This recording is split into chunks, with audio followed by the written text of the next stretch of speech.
Assalamualaikum anak-anak, selamat pagi. Kembali lagi berjumpa dengan Pak Eko.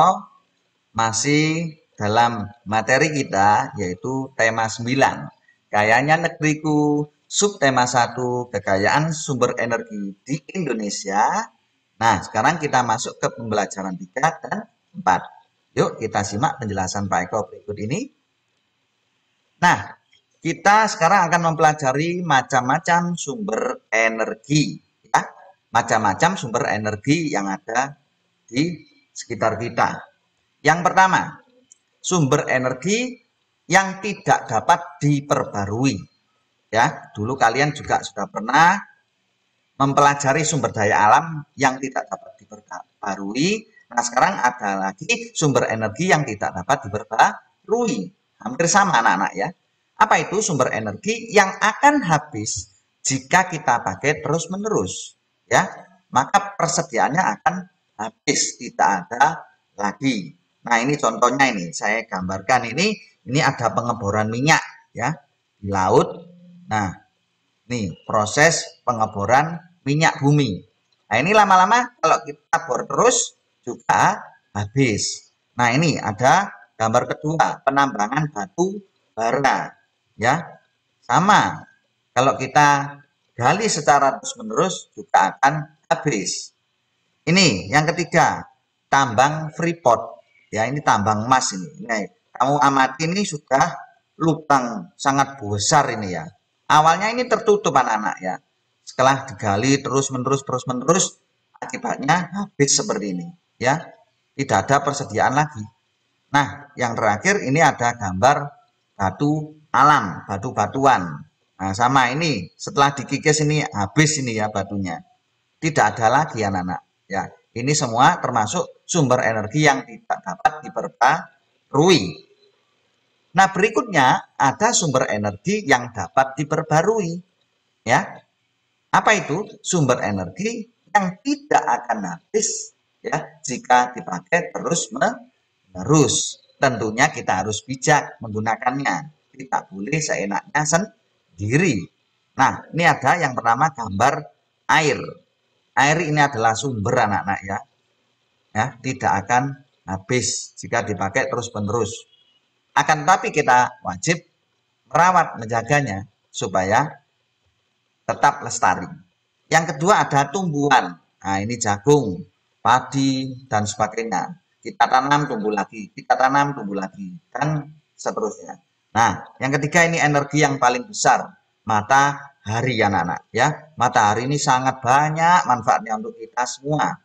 Nah, untuk manusia, misalkan untuk berjemur, menjemur pakaian. Nah, untuk tumbuhan untuk apa? Untuk fotosintesis dan sebagainya. Ya, banyak sekali manfaatnya matahari ini. Ya. Nah, yang terakhir ini adalah hewan. Ini gambar ayam anak-anak ya.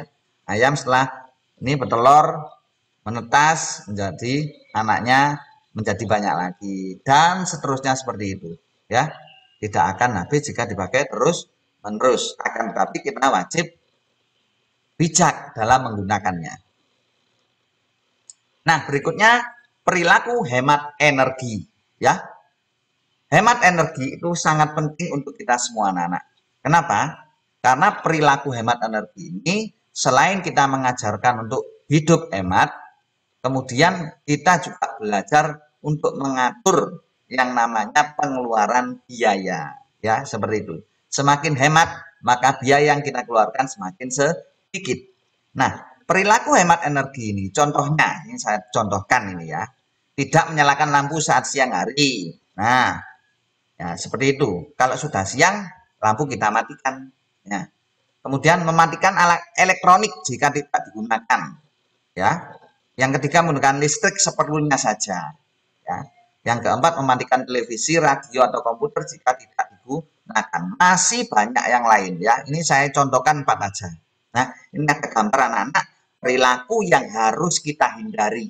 Nah, ini ada gambar anak lagi tidur, laptopnya menyala, televisinya juga menyala. Ini termasuk perilaku pemborosan energi, ya, harus kita hindari. Yang kedua ini gambar lampu yang sedang menyala. Padahal kamu lihat ini di jendela luar ini, ya, sudah siang, ya sangat terang. Jadi lampunya tetap dinyalakan. Ini termasuk perilaku boros energi. Yang ketiga ini, nah ini ada cacasan, ada 5 cacasan. Nggak terpakai semua ini. Nah, tidak digunakan untuk mengecas HP. Maka dalam kondisi seperti ini lebih baik dicabut atau dimatikan saklarnya, ya. Nah, untuk mendapatkan listrik anak-anak. Nah, sekarang kita mempelajari listrik ya. Tidaklah semudah yang kita pikirkan anak-anak, ya. Akan tetapi itu kita perlu adanya membuat pembangkit listrik, ya, seperti PLTA yang saya jelaskan kemarin ya, PLTS dan PLTU. Nah, kesemuanya ini memerlukan biaya dan tidak sedikit biayanya, sangat besar. Oleh karena itu, kita wajib menghematnya. Nih, saya contohkan ada gambar PLTA, pembangkit listrik tenaga air.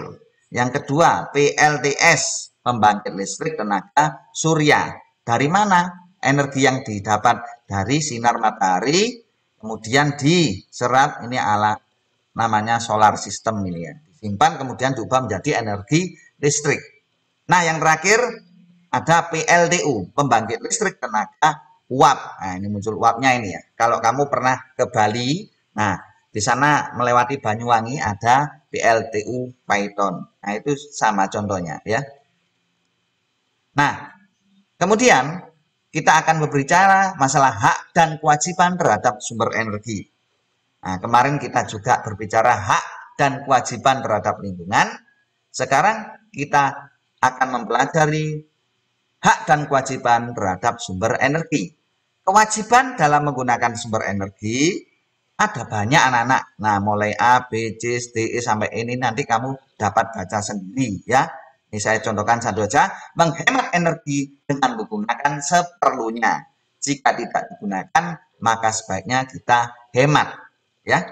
Nah, nanti kamu baca sendiri ya sampai ini.